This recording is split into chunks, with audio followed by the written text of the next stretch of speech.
Welcome to the Hole in the Wall Business Podcast with Bill and James. I'm James Groves, and along with my business partner, Bill Dement, we want to share our journey as small business owners with you. As owners of Hole in the Wall Drywall Repair, we will attempt to peel back the curtain of owning a small business in the trade service industry and talk about the many adventures of owning a small business. Hey, Bill. James, good morning to you. Well, Happy New Year, Bill. Happy New Year. Starting out another year, James. I know. It's great. This is great. I can't wait to I'm very excited about the way this year is already shaping up. January's great in business. Looks like we've got a lot of good things happening. A lot of stuff in the pipe already in there. 2023 was amazing. I'm glad that that's kind of done because we are literally it's like a slingshot moving forward in 2023. Yep. Although we are recording this kind of a special impromptu podcast because it's we happen to have a really great guest that happened to be in town and we can just snag. Oh, we are fortunate. Let me tell you. Yeah, let me introduce him real quick. Russ Pulvino, 36 years in professional sales. I mean, the guy is a professional salesman. Mm-hmm. Not like a used car salesman. No, like a professional. Russ has an MBA from Hofstra University, and we're absolutely fortunate to have just caught him. He's in town. We grabbed him today. Say, hey, come on the podcast. Mm-hmm. And I want to just pick your brain a little bit. Let's talk about sales. Yeah. So welcome, Russ. Welcome to the show. Tell us a little bit about yourself. Well, guys, thanks. I really appreciate being here. What an awesome opportunity. Never been on a podcast before. Mm-hmm. So we get a lot of that, actually. Yeah. Right now, my wife and I, we reside in Marietta, Georgia. Not been there. My career spanned from Orlando, Florida. This is where I started my sales career and went into the sales training department with a particular company. And after about 22 years, ended up in Georgia. So that's where we're at right now. Yeah. I'm curious, when you first started out of college, were you thinking sales is where you wanted to be, or did you have a different idea? Not thinking sales at all. Okay. I was thinking management consulting. As a matter of fact, the first couple of jobs, one was in distribution management in 84, 85, and then management consulting. And traveled, actually worked near where you grew up. And we worked in the coal mines in southeastern Ohio. Is that right? Yep. Wow. That's interesting. And I did that for about a year. And then actually I worked for New York Life for about 3 years. And then ended up in the industry that I was in. And that was sales as well, right? Yes. New York Life. New York Life was a lot of cold calling, a lot of straight commission. And actually it was a great learning environment. So you were already starting to cut your teeth then, weren't you? Yeah. My dad was in the pharmaceutical industry for, I guess from 1952. He retired in 1987. And I think I get a lot of my background or my skill set from him. Okay. Watching him. Well, it's kind of why we were excited that when we heard you were in town, we're like, well, I don't know anyone who's been in sales as long as you have been. And this listener, this wasn't a plan. There's not a lot of notes. We're just going to have a conversation. And Russ I'm hoping he'll just drip some nuggets of wisdom out of his mouth that we can all listen to. Because when you do it as often as long as you have, there are things that you do that a beginner should do that we don't, but you just do it naturally. It kind of comes instinctively. It's like muscle memory to an athlete. So we're going to challenge you to kind of think back to how are we going to break it down, dissect it a little bit. Yeah, just a little bit of that. And frankly, the sales you do, how much of it is relationship building versus cold calling versus travel, not travel? I'd love to learn kind of a little bit about all of that. Okay. Yeah. Wow. Where do you start?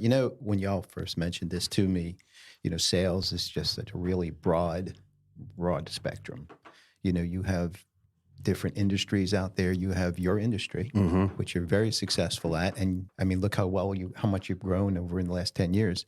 Then you've got the guy next door. You got Kohl's department store. I mean, everyone has a different environment in which they set up their sales. And I mean, you could take a look at sales and you go on LinkedIn and you have all these classes and all these things you could learn about selling. Yeah. But for me, I've experienced all that. And what I've done over the years is you take what works for you, basically. Yeah. So in other words, hey, I like that, or I like that. But there's some basics. Like I was mentioning to you earlier, like if you look into a lot of people, I imagine you have a lot of football fans out there, right? Yes. So everyone remember Bear Bryant, or you think of Nick Saban, you think of Vince Lombardi. Yep. They have their approach. Like Vince Lombardi would say, this is a football. Well, to me, I would say this is. Yeah, and with that, he's taking his team all the way back to the basics. This is a football. Let's start from here. This is a football. This is the basics. This is what you need to have to do. This is what you have to know.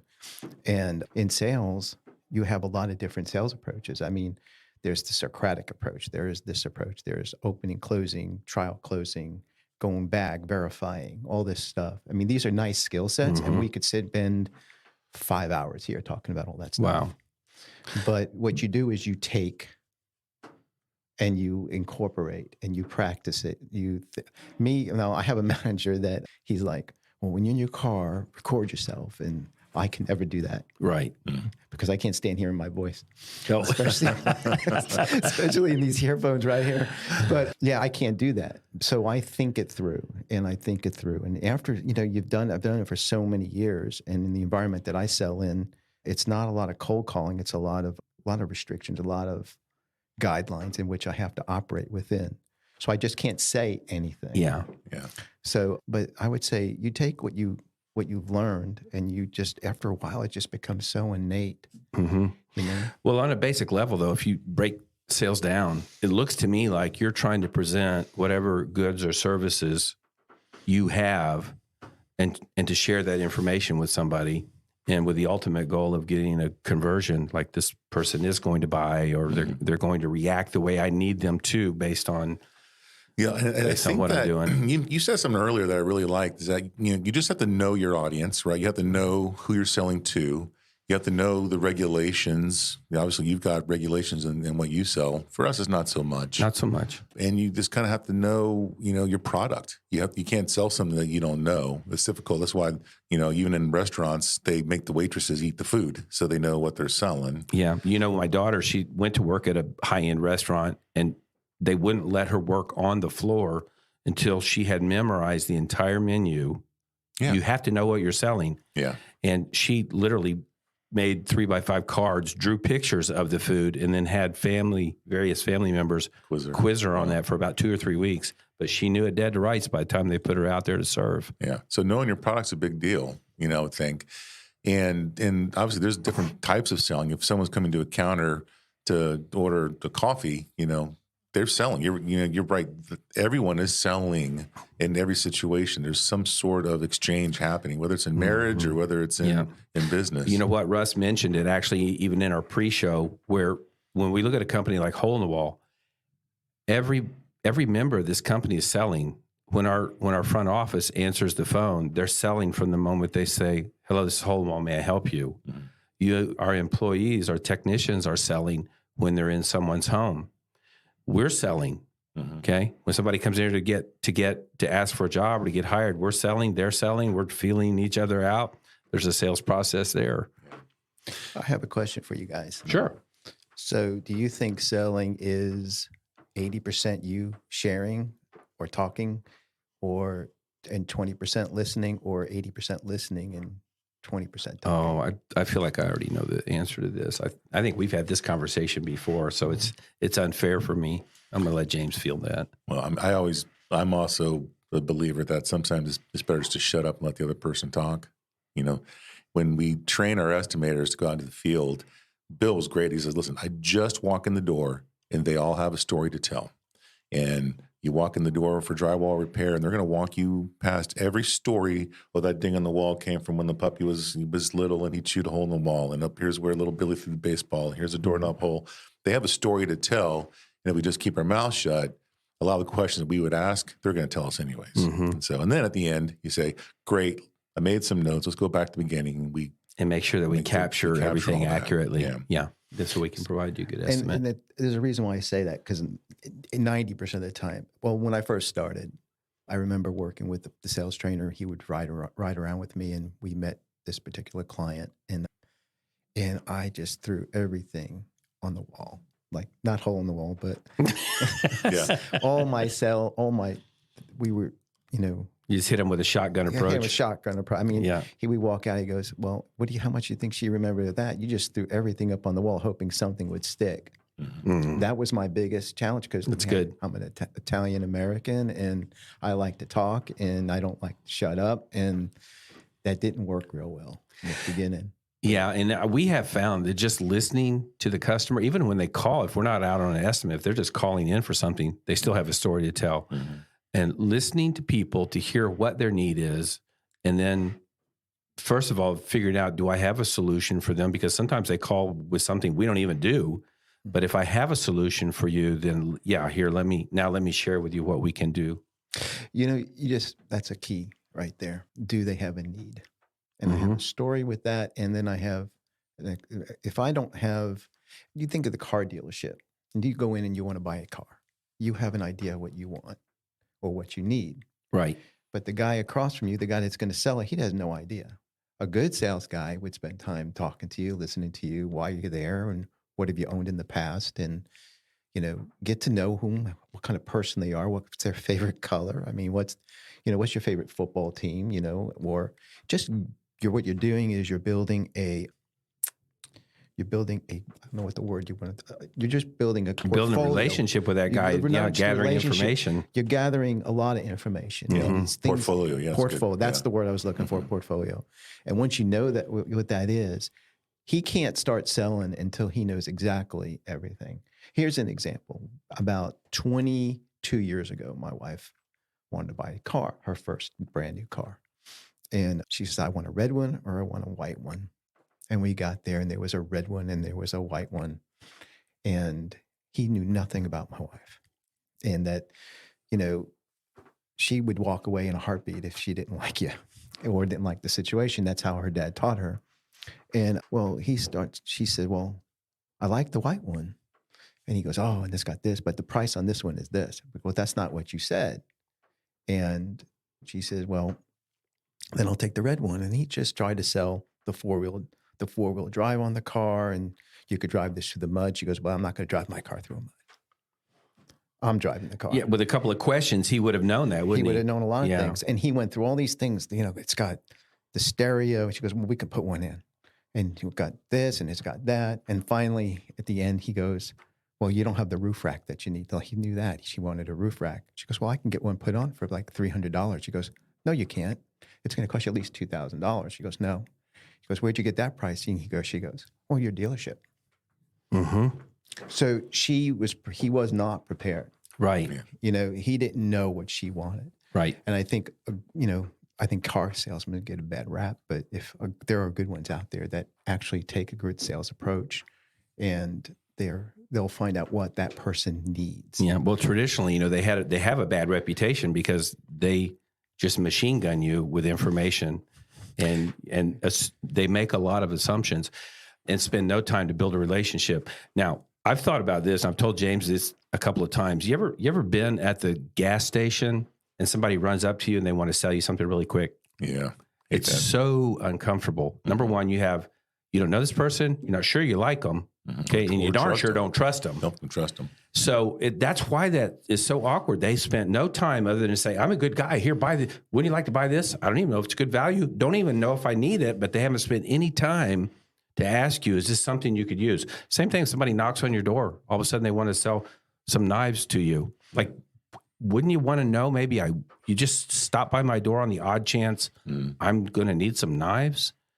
So those relationships are not there when the sales process starts, which is why they only get a 1 or 2, maybe a 3% conversion rate on that kinds of sales. Now, they do sell some stuff because they just go out and knock on hundreds of doors or talk to hundreds of people at the service station, and they do get a few sales, but it's not an efficient way to sell. So we're talking about relationship building. We're talking about listening skills, right? Mm-hmm. So that's where I'll stop. Where there's a lot of things out there. Like if your folks out there will go online on LinkedIn, you can find so many things on listening.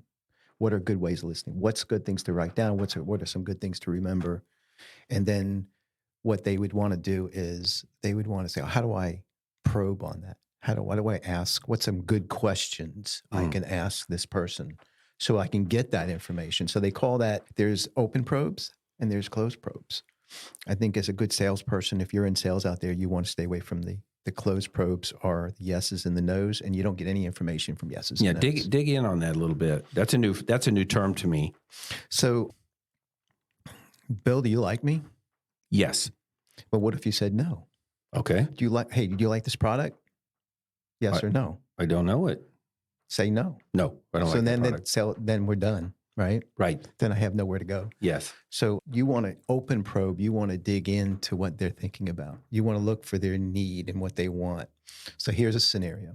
So I was in sales at the moment. I was a sales trainer, and they asked me to go ride with an individual who they thought had a lot of potential, but he was not doing really well. Okay. So he brings me into this one client, and he goes, "Oh, this guy's great. He's got a great market for this. He'll use this. He sees a lot of these types of people." And I said, "Yeah, but how long you been seeing him, and how long you been giving him this particular message and going over this material with him?" He goes, "At least 6 months." I said, "Well, it's not working. So what do you know about him?" Right? Well, so long story short, we go in there. I said, "Why don't you let me take the call?" And come to find out, I go, "Well, when you get this scenario, and what do you do?" And he goes, "Well, I send that over to so and so down the road, another professional that treats that particular situation." So he was trying to sell something to somebody. He never asked the right questions. He never asked the open probes, the closed probes.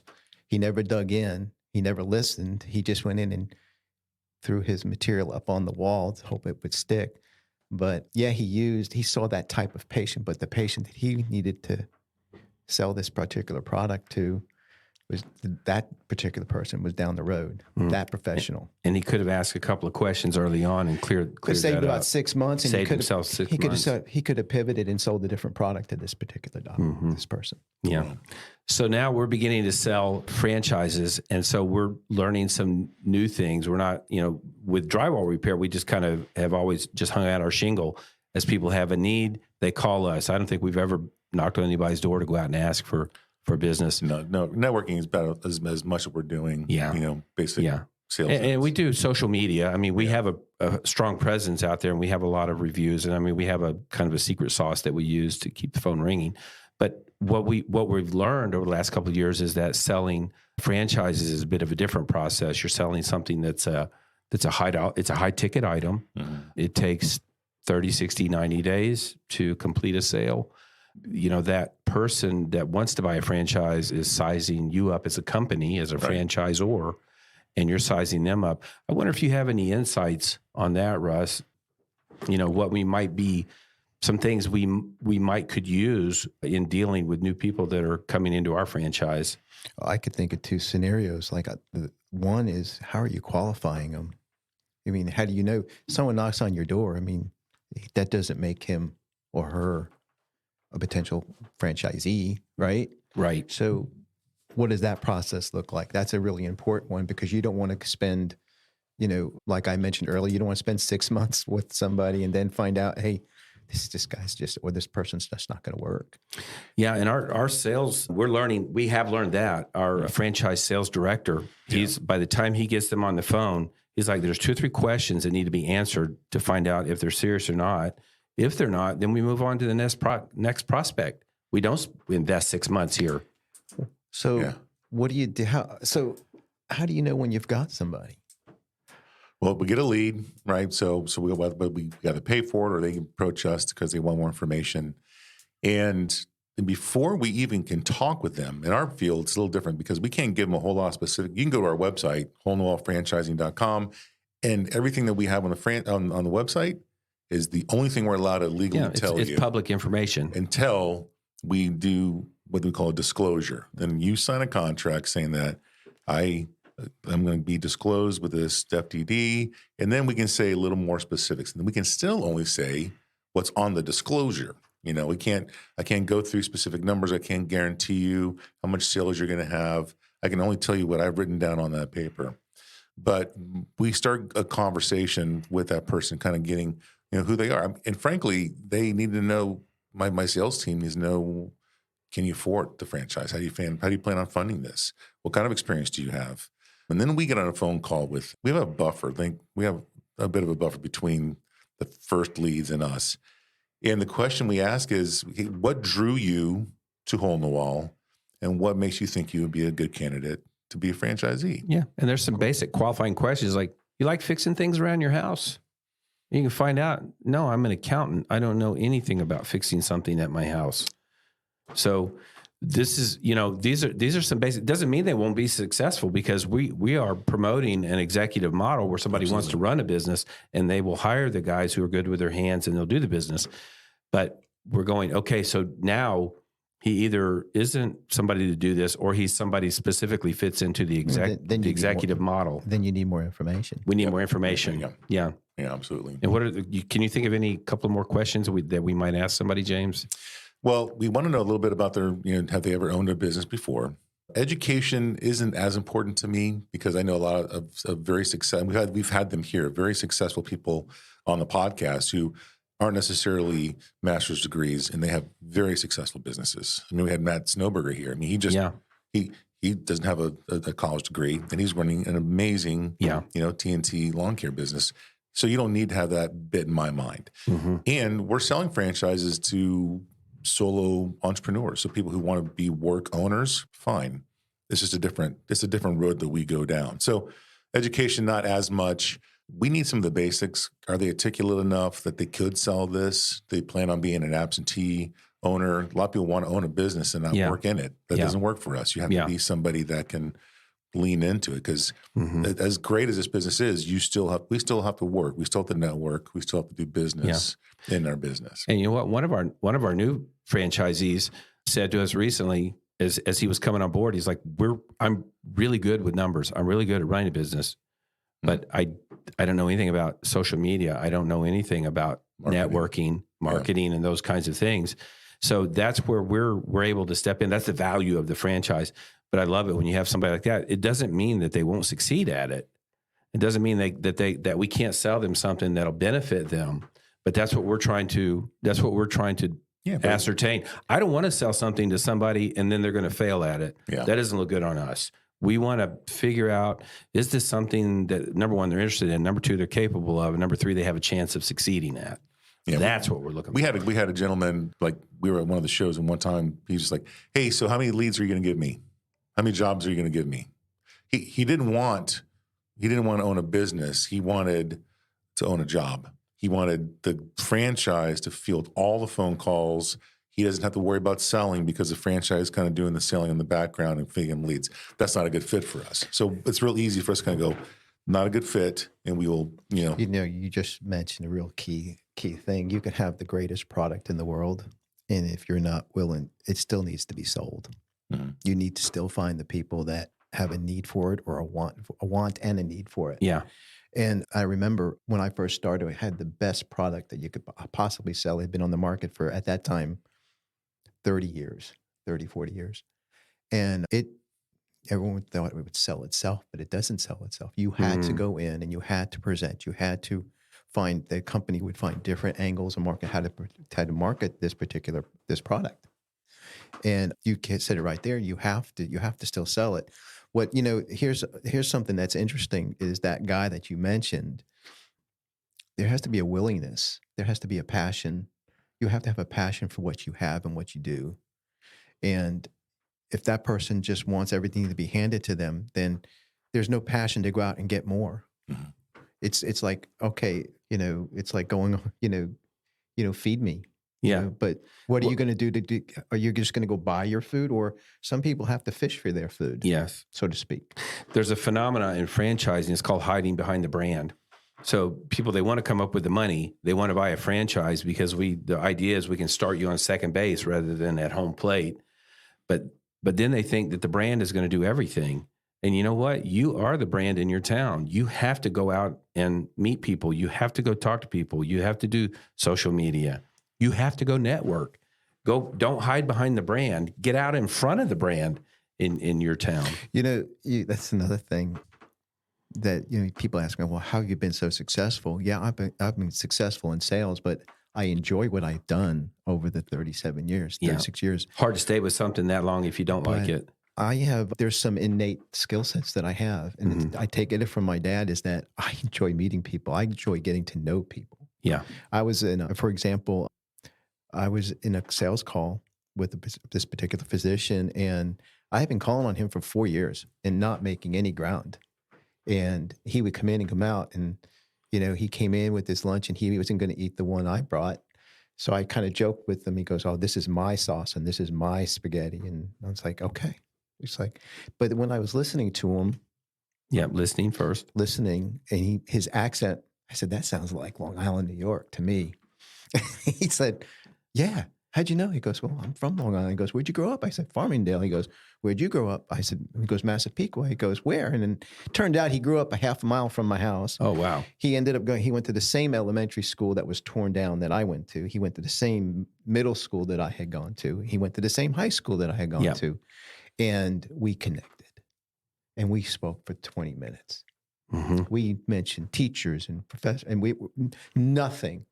Now, folks out there, you don't have to talk about your franchise or your product that you're selling, but get to know that person. And, from your favorite, you like the Giants or the Jets? Do you like the Yankees or the Mets? Do you like the Rangers or the Islanders?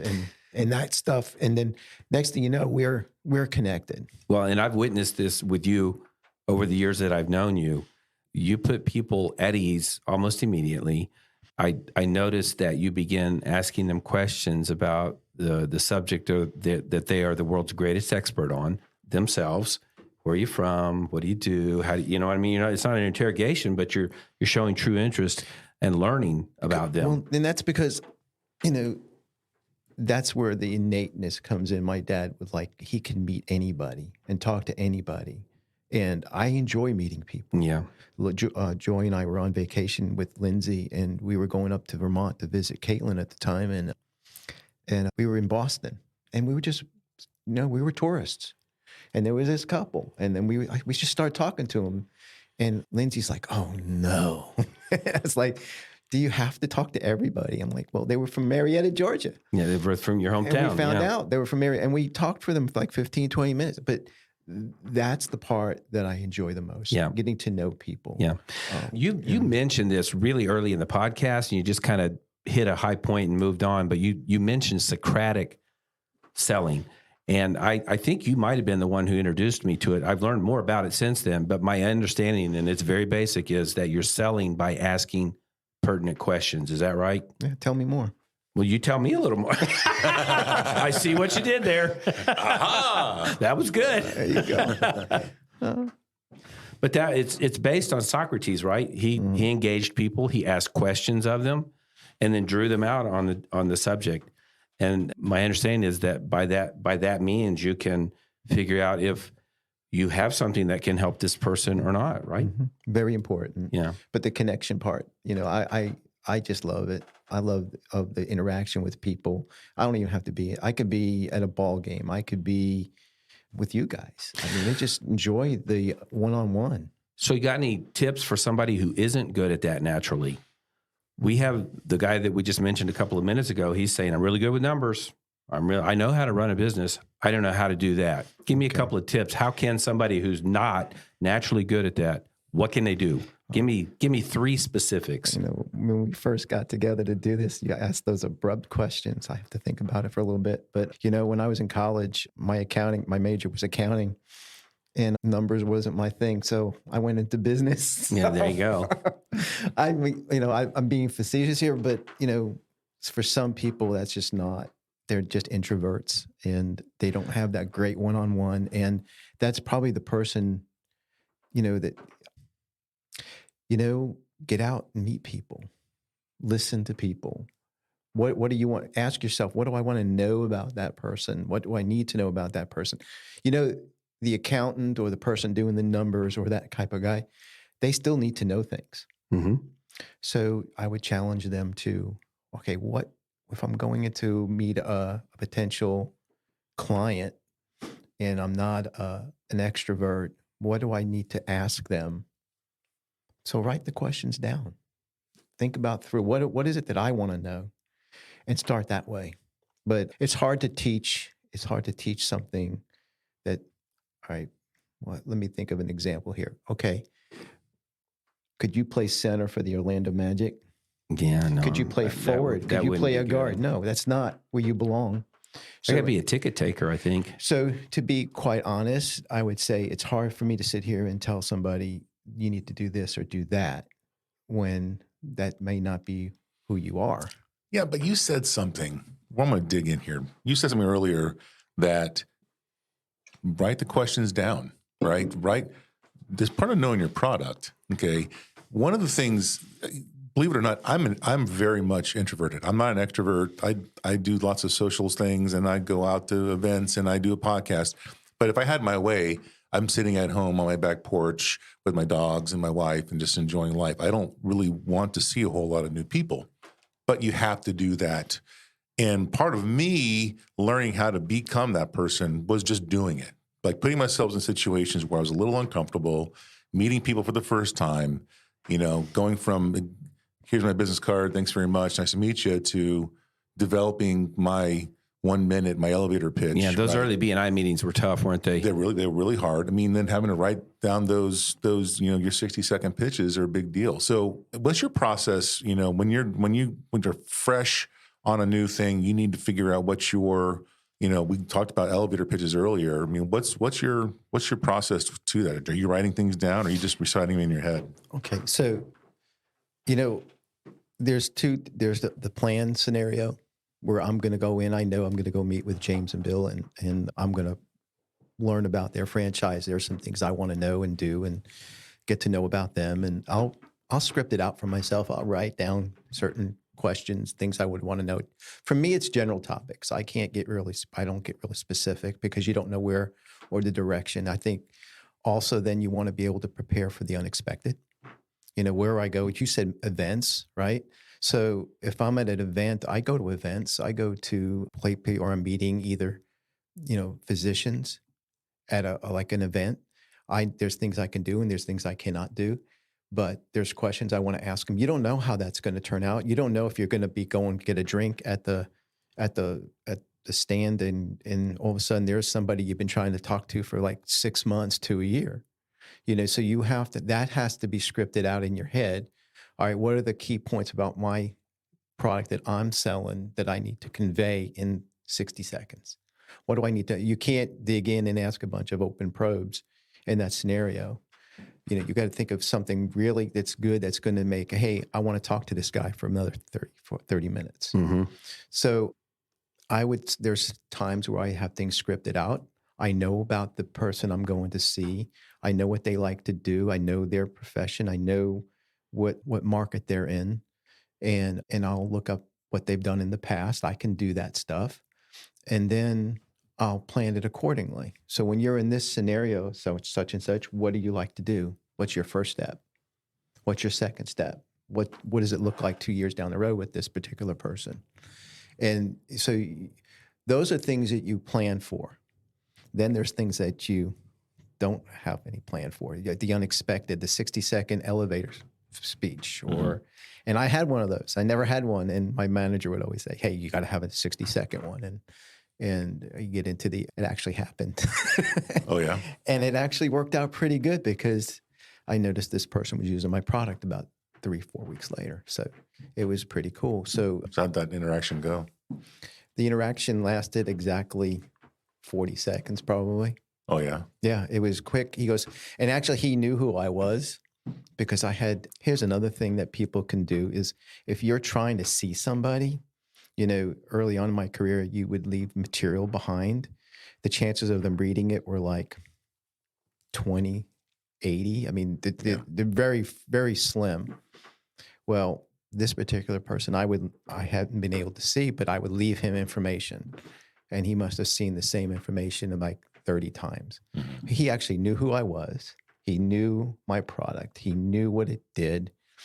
And we talked about it briefly for 40 seconds. He goes, okay. And that was it. That was the only connection. I hadn't seen him since. Mm-hmm. So, was it actually in an elevator? It was actually in an elevator, okay. Which was really ironic. It's nice to see that elevator pitches actually do happen inside elevators. They do happen in elevators, and I would never have thought that.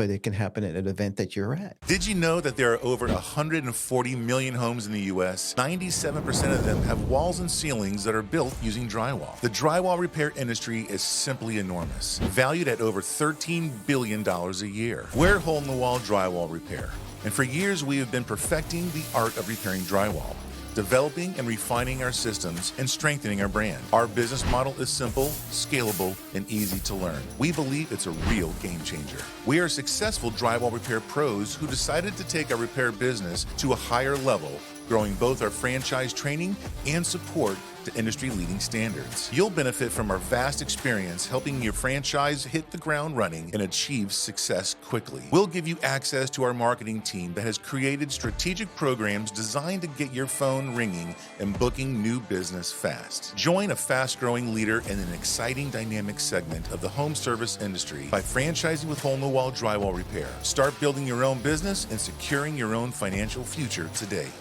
What do you guys do if you have that unexpected franchisee guy comes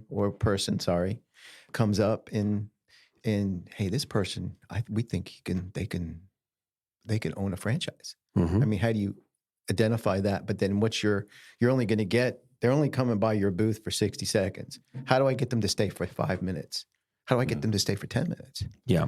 What does that look like? So this for me, first of all, I don't like to chase people. I don't have anything. But they're to coming sell. to you. They are coming to me. So even when people want to necessarily buy a franchise, I'm almost going to casually mention what we're doing. Like, let's say we're at an event and someone's asking about drywall. I start talking about drywall, and I will drop. And by the way, we're franchising. And then, what's that about? Then they'll ask me. I know I'm gonna say a couple things that's gonna probe them to wanting to learn more. So I already got those answers kind of in the can, ready to go. Oh yeah, well, what areas are you looking at? Well, right now we're selling here. We got blah blah blah. And I can tell them the territories that we've actually sold, but we're looking to go here to the southeast. We're going to Dallas, in February. We're going to Miami in March. So I have got these things kind of pre-aligned. But if someone shows interest, I'm saying, well, can I follow up with you for have one of my team follow up with you to give you more information? Absolutely. Yeah. I'd love to hear that. Yeah. And then you capture their information. We've got one gentleman who's interested in a franchise. He just physically can't do it this second. So I'm not going to push him. And someday he will. But every time I see him, I'm going to have my hand on his back, proverbially, just kind of like, hey, how's it going? Everything going good? You're in the right direction. And when he's ready, he buys. But that's just because I don't like heavy sales. If you're knocking on my door, if I answer, you're not going to be happy with my response. And, with franchise, I see my place in the sales as a very enthusiastic information provider. Mm-hmm. So people want to, they literally are like, drywall repair, really? Yeah. And we're like, yeah, did you know there's like 140 million homes in the U.S.? Did you know 97% of them have drywall? Do you know just the drywall repair business is worth $13 billion a year? Yeah. Not drywall installation, just repairing it. So now I'm really excited about it. And I truly am. I'm not making this up. That sounds like an elevator pitch. Right? It absolutely is. Yeah. And it's well practiced. Well, how successful are you, Bill? I developed. Did you know we did 1,900 jobs last year? I mean, we did 1,900 jobs. Tell me more, Bill. I texted James last week, I swear. And he's chuckling at me, but this is just the way my brain works. I came up with this guy. I'm at an event and the guy goes, "What do you guys do?" I said, we're franchising drywall repair. We're not holding the wall. We're not whatever. I'm just like, we're franchising the drywall repair business. That's what we do. And he's like, wow. All right. I have a question. So for me, if I have a certain profile that I like to present where they could use my product. So do you have a franchisee profile? Like when you're having that, let's say I'm a potential person to own a franchise. Do you have in your mind, as you're having that engagement, in the back of your mind, you also have to know, are they meeting this checklist that I have that qualifies this person? Yes. Yeah, we definitely have a qualifying list. We actually have an avatar. Is this the person who can fit this business? And what I'm saying is you don't have that piece of paper in front of you where you're checking it off, but you have to have it here. Yeah. No, it's true. You have to have it. It's really part of are you a good fit? It's like if I have a product, if I'm selling drywall repair and you're looking to buy a couch, I can discount you pretty quick because I don't have any couches in stock. When we were at the last franchise show we were at, we were across the aisle from someone selling grilled cheese sandwich, brick and mortars, So the people who want restaurants were going there, and people who want home services were always passing by, kind of going, "Oh, drywall repair. Yeah, I didn't know that could be a thing. Yeah, you can franchise drywall repair. Yeah, and this kind of sales is a slow refining process. So it's just a conversation up front. People swing by your booth, or they seen your stuff online. They're reaching out. Can I get more information? It's very general. And then as they're passing through down in deeper into the funnel, is this somebody who can run a business? Do they have access to capital to be able to purchase and to operate? Are they in a location where they can even operate? We have people reach out to us. They live in a city of 1,500 people. That won't work there. Yeah. And they're an hour and a half from a major city. It just won't work. Or if somebody wants to buy a franchise in Orlando, it's not available. Yeah.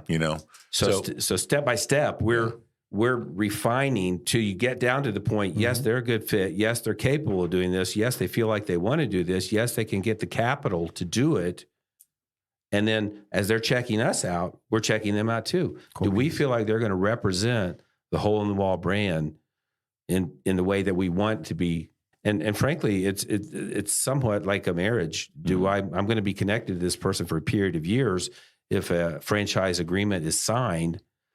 And do I get along with this person well enough? So you're working through all this stuff in that, that 30, 60, 90 day time frame. It's even a little more, because if I have a conversation with you and we're already not clicking in a, I think you're rude, you're not making eye contact, you're kind of coming off arrogant, you want to blow me off, that's fine. Because I don't want to be in this business marriage with you for the next number of years. Well, you're thinking that if I'm acting that way, how do they act when I'm not around? Yeah, we had a guy early, probably middle of last year, who was talking about financing with somebody. Anyways, he had an interaction that just, he didn't like something that someone said to him, wasn't on our team, just in general. And he went off on a tangent where he was like the Karen memes that we see online. He went off and he just railed this person to Bill and I over a phone call for about 10 minutes. Yep. And I didn't think he was justified completely. And secondly, I didn't think it was warranted to have that kind of dissertation about it, especially not, I'm like, in my brain, I went, oh, imagine what's going to be like when we have to hold you accountable for not doing something proper or not holding the brand standard. Yeah, that's not I'm going to get an earful of that. No, thank you. So it was one of those, okay, I'm glad it didn't work out, because I did not want to be, I'm not that desperate to sell a franchise to be in a bad marriage, so to speak. Yeah. Yeah. Mm-hmm. Yeah, it's true. Okay. All right. Is there any other stuff that we maybe haven't covered that you want to pull in? Is there anything else you want to add, Russ? You have to enjoy what you're doing. I have to admit, there's no way I could have done this for 36 years in sales total, 37 years. I couldn't do sales for 37 years if I didn't enjoy it. If I couldn't get in front of somebody, you have to be able to, I want to meet people. And people are interesting. People are, getting to know them and, on a one-on-one basis is so cool. And then all the other stuff. I mean, to be a good salesperson, and this is important, you need to learn your craft. You need to learn your profession. You need to go and you need to read about, John Maxwell is a great book, the 21 Irrefutable Laws of Leadership. A lot of leadership is in sales because you're leading yourself, because you're self-motivating yourself, and you have to get up and get out and do it. There's a lot of tools out there.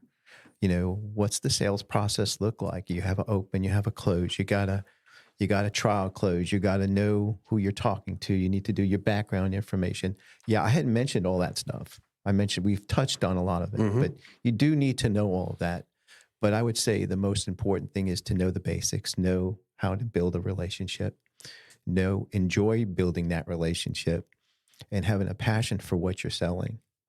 And I will give an example of this. I met a patient who works for an organization, and they called me in the middle of the day, and they wanted to express the thankfulness and to see what the product that I had did for them.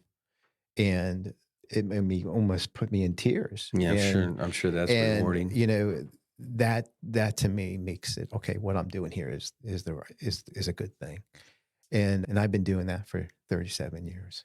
Cool. Yeah. Well, you know what? Thanks for taking time. Oh, man, this has been cool. Thanks for taking time to come and hang out with us a little while. I know. Just to catch you while you're flying by. My first podcast ever. First podcast. Sometimes it's ours. It feels like ours too. Yeah. And listen, I can't wait to, think about a few more things and bring you back on next time you're in town, maybe. Oh, and, yeah. We definitely appreciate you and all the insight you brought to the Hole in the Wall family over the years. So if that's it, I think we're good. I want to just say thank you so much. And, I actually, in preparation for this, I listened to a couple of podcasts and they were good. I liked the one on margins, and I really enjoyed the one with Andrew Cole. I think he was with Chamber of Commerce. Chamber of Commerce. Yeah. A lot of what he shared is some things that I would share as well. Yeah. It's funny how there's a lot of there's more than one way to skin a cat, right? There's definitely more than one way to sell. You got your shotgun approaches, they do work. You got the slimy guys that'll just lie, beg, and steal to get your money. Fine. But they don't last long. They don't last long. They don't. But what we have found is this relationship building. And when I say relationship, that doesn't mean I'm committed to them forever. It's just the conversation that I'm having with you. In that moment, we have a relationship. Yeah, and it's authentic. It's authentic. And then I may forget your name tomorrow, but at least we had a moment together, and it was meaningful. And then if I got something to sell you, then fine. If not, then I just met a cool person for a few minutes. Right, and you may have something I'm interested in buying. Yeah. All right. I feel like you ever go to church and you say goodbye to somebody, and then as you walk out the door, you say goodbye again. The last 5 minutes is where all the juice is. Yeah. I know. It's like we used to have this thing called the parking lot at Denny's. We would go have a men's group thing in Denny's, and then we would eat and have a great time, and then we go to the parking lot and we sit there for another half an hour and solve all the world's problems in the parking lot. I said, I'm going to start a band one day called the Parking Lot of Denny's. So I'm going to close with one last sales tip. If you're engaged in a selling scenario and you leave that scenario and you walk away and you struggle remembering some key things like their name or their whatever, some key things that they mentioned, then you didn't do your job. Mm. Because you need Good tip. You're not listening. And that's right. That's 95% of it. Yeah. Good stuff. Yeah, you listen just so there's a pause so you can keep talking. Well, and you can tell sometimes in a conversation, the person's looking at you, but they're not listening. They're thinking about what is the next thing they're going to be saying. Yeah. And I have been guilty of that before. I think we could all, if we're honest, we could all admit that. But it is a learned skill, listening to somebody. And then that can help you formulate the follow-up questions. And frankly, if you're selling, you kind of want to guide the conversation in a specific direction. Those follow-ups should come automatically. Yeah. What? Oh, I wasn't listening. He wasn't listening. Thank you, guys. Appreciate it. Awesome. Great All show. right, Russ. Thank you, everyone, for listening. Another great show. We'd like to thank you for listening to the Hole in the Wall Business Podcast with Bill and James. We'd love for you to join our Facebook group and keep the conversation going. If you'd like to learn more about us and our business, check us out at holeinthewall.com. If you'd like to learn more about how to start a Hole in the Wall franchise, go to holeinthewallfranchising.com.